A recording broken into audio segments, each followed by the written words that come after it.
Hello বন্ধুরা, good morning. কেমন আছো তোমরা সবাই? আশা করি তোমরা সবাই খুব ভালো আছো, আমিও খুব ভালো আছি। তো আজকে একটা নতুন ভিডিও নিয়ে আবার তোমাদের সামনে চলে এসেছি। নতুন একটা জায়গায় আমি চলে এসেছি, সোনাখালি বাজারে। তো বাজার করতে দেখো সবজি কেনা হয়ে গেছে, তারপর মাছের বাজারটা ঘুরে নিলাম, মাছও কিনে নিচ্ছি। আমি গতকাল এসেছি তোমার দাদাভাইয়ের সঙ্গে অফিসে, তোমার দাদাভাইয়ের অফিস কোয়ার্টারে, তোমাদের তো বলেইছি আগের ভিডিওতে। তো এদিক থেকে মাছ নিয়ে নিচ্ছি, ট্যাংরা মাছ, আর নিয়ে নেবো চন্দনা ইলিশ মাছ। তো মাছ নেওয়া হয়ে গেছে, সবজিও নেওয়া হয়ে গেছে ব্যাগে। তো এখন আমরা বাড়ি ফিরবো, তো তোমাদের একটু বাজারটা ঘুরিয়ে তাই দেখিয়ে দিলাম। তো এদিকে চলে এসেছি বাড়িতে। তো দোকানে দোকানে পুজো দেয় না ব্রাহ্মণরা, তো আমাদের দুজনকে টিপ পরিয়ে দিয়েছে, তোমাদের দাদা ভাইকে আর আমাকে। এদিকে এখনও বিছানা কিছু গোছায়নি, ভাই ঘুমিয়েছিল বলে। আমি আর তোমার দাদাভাই তো সকালবেলা উঠে বাজারে গেছি। এখানে তো সকাল সকাল টাটকা টাটকা সব পাওয়া যায়। মাছ দেখো, ট্যাংরা মাছ আর চন্দনা ইলিশ নিয়েছি। কালকে লোটে মাছ করেছিলাম আর সোয়াবিনের তরকারি করেছিলাম। ভাই ট্যাংরা মাছ খাবে অনেক দিন ধরেই বলছিল, তাই পেয়েছি, আজকে নিয়ে এসেছি। আর মূলো নিয়ে এসেছি, মূলো শাক, ফুলকপি, বেগুন, টমেটো সব কিছুই নিয়ে এসেছি। আর মূলো শাকটা তোমার দাদাভাই খেতে খুব ভালোবাসে, ও মূলো যে কোনো রেসিপি খেতেই ভালোবাসে, তাই মূলোটা ভালো পেয়েছিল, তাই নিয়ে চলে এসেছি। এদিকে পেয়ারাও নিয়ে এসেছি। এখানে টাটকা সবজি, টাটকা মাছ তোমাদের তো বললাম, আর পেয়ারাটাও খুব ভালো খেতে। তো এদিকে তোমার দাদাভাই সবজিগুলো নামিয়ে দিচ্ছে, আমি একটু তরকারি ছিল কালকের গরম করলাম, লোটে মাছ, ভাতটাও বসিয়ে দিয়েছি, কারণ ভাই খেয়ে কলেজে যাবে। তো এদিকে ট্যাংরা মাছটা এখন ধুয়ে নুন হলুদ মাখিয়ে রাখবো। তোমার দাদাভাই মাছ কাটা, আমাকে কাটতে দেয় না, ও ভালো মাছ কাটে। আর এদিকে আমি মূলো শাকটাও বসিয়ে দিয়েছি, ভাইয়ের যদি কলেজ যাওয়ার আগে কমপ্লিট হয়ে যায় তাহলে ভাই খেয়ে যেতে পারবে। আর কালকে সোয়াবিনের তরকারি ছিল, ওইটা একটু গরম করে রেখেছি। আর লোটে মাছটাও আছে, ওইটা গরম করবো একটু পরে। ভাই বলে লোটে মাছ এখন খাবে না, পরে এসে খাবে। তো এদিকে আমি মাছগুলো একটু একটু করে মাছগুলো ধুয়ে নেবো, ভালো করে ধুয়ে সব মাছে আগের থেকে একটু নুন হলুদ মাখিয়ে রাখবো, তাহলে কী হয় বলো তো, ভালো নুন ঢোকে। আর গতকাল এসেছি, গতকাল আমি কোনো ভিডিও করিনি, কারণ সময় পাইনি। এসে সব পরিষ্কার করলাম। ছেলে মানুষরা তো আর মেয়ে মানুষদের মতন অত ঘর পরিষ্কার করে টিপটাপ করে রাখতে পারে না, অফিসে যেতে হয় ওকে, এই জন্য সময় পায় না। ভাই কলেজে যায়, পড়াশোনা করে, তো যেটুকুনি পারে করে, বাকিটা আমি যখন আসি তখন একবারে কাছাকাছি করে পরিষ্কার টরিষ্কার করে দিই। তো এদিকে ভাই এসে আমাদের সঙ্গে গল্প করছে। ভাই এখন স্নান করে রেডি হবে, সেই জন্য ভাইয়ের খাবারগুলো আগে গুছিয়ে রেখে দিলাম। তো এদিকে চলো আমি কাজ বাজ করে নিই, তোমরা সাথে থাকো, দেখতে থাকো, তোমাদের সাথে পুরো ভিডিওটাই শেয়ার করবো।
তো এদিকে আমি মাছে নুন হলুদ মাখিয়ে রেখে দিয়েছি ভালো করে ধুয়ে।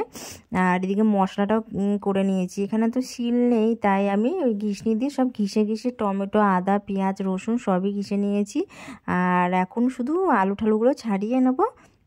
মশলা টশলাগুলো রেডি করে রাখলাম। ওই যে ট্যাংরা মাছটা একটু মাখা মাখা করবো, আর ওই যে চন্দনা ইলিশ মাছটা ভেজে রেখে দেবো। এদিকে সবজিগুলো দেখো সব ছাড়িয়ে ভালো করে জায়গাটা পরিষ্কার করে নিয়েছি, যে সব সাজিয়ে রেখে দিয়েছি। এই বেগুনগুলো একদিন ভাবছিলাম পোড়া খাবো, দেখি কি করা যায়। অনেক সবজি হয়ে গেছে এখন, কদিন ধরে খাবো সেটাই দেখি। আর এদিকে মাছও তো অনেকগুলো নিয়েছে।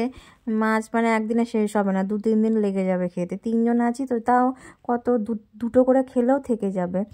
এদিকে আমি এখন সবজিগুলো ছুরি দিয়ে কেটে নিচ্ছি। আলুটা এমনি সব মশলা করা হয়ে গেছে, ট্যাংরা মাছটা শুধু আলু ঠালু দিয়ে করবো, আর মূলো শাকটা ভেজেছি। আর বেশি কিছু করবো না, কালকে সোয়াবিনের তরকারি আছে, লোটে মাছ আছে, এই দিয়েই আমাদের খাওয়া হয়ে যাবে। তো তোমরা সাথে থাকো, দেখতে থাকো। কাজ বাজ করে গ্যাস ট্যাস মুছবো, বাসন মাজবো, অনেক কাজ আছে। তারপর স্নান করে খাওয়া দাওয়া করবো। তোমার দাদাভাই অফিসে চলে গেছে, তো আমি এই জন্য আস্তে আস্তে রান্না করছি।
তো বন্ধুরা, আমার রান্না কমপ্লিট হয়ে গেছে।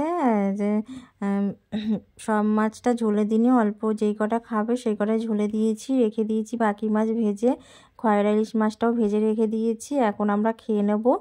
আর ভাতও বাড়া হয়ে গেছে। তো চলো খাওয়া দাওয়া করে নেওয়া যাক। আজকে খেতে লেট হয়ে গেছে, তাই ভাইও কলেজ থেকে তাড়াতাড়ি চলে এসেছে, তাই আমরা 3 জনে একসাথে খেয়ে নেবো। এদিকে লোটে মাছও আছে, আর শাক আছে, অনেক কিছু আছে, সোয়াবিনের তরকারি আছে। এই দিয়ে খেয়ে নেবো। তোমার সাথে বিকেলে কথা হবে। টাটা। গুড ইভিনিং বন্ধুরা, চলে এসেছি আবার আমি রান্নাঘরে। তো ওইদিকে বাসন টাসন মেজে কাজটা সেরে স্নান করে খাওয়া দাওয়া করে একটু শুয়েছিলাম। আর এখন চুলগুলো আঁচড়ায়নি, দেখো কি অবস্থা পাগলির মতন। তো আমার একটু শীতের সময় না চা খেতে ইচ্ছা করে খুব, তো ওই জন্য দুধ চা বানাতে চলে এসেছি এখন। চা বানিয়ে নিয়ে, তোমার দাদাভাই তো চা খেতেই চায় না, ও একদম চা খায় না। ভাই তাও আমি গেছি বলে, ভাইও চা খায় না, আমি গেছি বলে তাই ভাই একটু 2 দিন ধরে চা খাচ্ছে আমার সাথে থেকে। একা একা দেখবে ভালো লাগে না, কেউ সাথে খেলে তবেই করতে ইচ্ছা করে, একার জন্য করতে ইচ্ছা করে না। কিন্তু ঠান্ডার জন্য তাও আমি একা বলেও করছি, ভাই তাও 2 দিন ধরে আমার সাথে খাচ্ছে। তো এদিকে চাটা করে চা খাবো বসে বসে, তারপর আবার তোমাদের সাথে কথা হবে। তোমার দাদাভাইকে অনেক করে বললাম যে চা খাও শীতের সময়, বলছে না আমার তো চায়ের নেশা নেই, তোমরা চা খাও। তো খাবে না বলো, তাই আমাদের জন্যই বানিয়ে নিচ্ছি। আর সব রান্নাঘরের বাসন টাসন একবারে তুলে রেখে দিলাম। আর রাতে তো সেরকম রান্নার ঝামেলা নেই। তখন দাদাভাইকে বলছিলাম যে রুটি করবো, বলছে রুটি করতে হবে না, ভাতের তরকারি রয়েছে সব, লোটে মাছ, তারপর ট্যাংরা মাছ, আর অনেক ওই মাছ ভাজা রয়েছে, এই জন্য আর কিছু করবো না। চাটা খেয়ে একটু বসবো। কদিন ধরে মানে 2 দিন ধরে অনেক খাটনি হয়েছে, পরিষ্কার করেছি একা হাতে সব ঘরটার, এই জন্য একটু রেস্ট নেবো, রান্নার ঝামেলা নেই বলে। আর তোমাদের দাদাভাই তো গরুর দুধ বলে রেখেছে একজনকে, আমি যেহেতু চা খাবো এই কদিন, তাই বাড়ি থেকে দুধের প্যাকেটগুলো হয় না 10 টাকার আমুলের, ওইগুলো নিয়ে এসেছিলাম 2-3টে। আর চা পাতার প্যাকেটটাও নিয়ে এসেছিলাম। আর গরুর দুধ এখনও যাকে বলে রেখেছে সে বলেছে 2 দিন পর থেকে দেবে, যখন দেবে সেদিন থেকে আবার গরুর দুধ দিয়ে চা। গরুর দুধ দিয়ে চা করলে কি চাটা খুব গাঢ় আর মানে খেতেও ভালো হয়। আমি যতবার যাই দাদাভাই গরু মানে দুধের কথা বলে রেখে দেয় একজনকে, উনি দিয়ে দেয়। তো এই ওনার একটু অসুবিধা আছে বলে বললো 2 দিন পর থেকে দেবে, তাই আমি ওই আমুল দুধের প্যাকেট দিয়েই চা করে নিলাম। তো চলো তোমরা সাথে থাকো, দেখতে থাকো। আমি একটু চা খেয়ে নিই, চায়ের বাসনটা একবারে পরেই মাজবো, এখন একার জন্য একটা বাটির জন্য আর বাসন মাজবো না।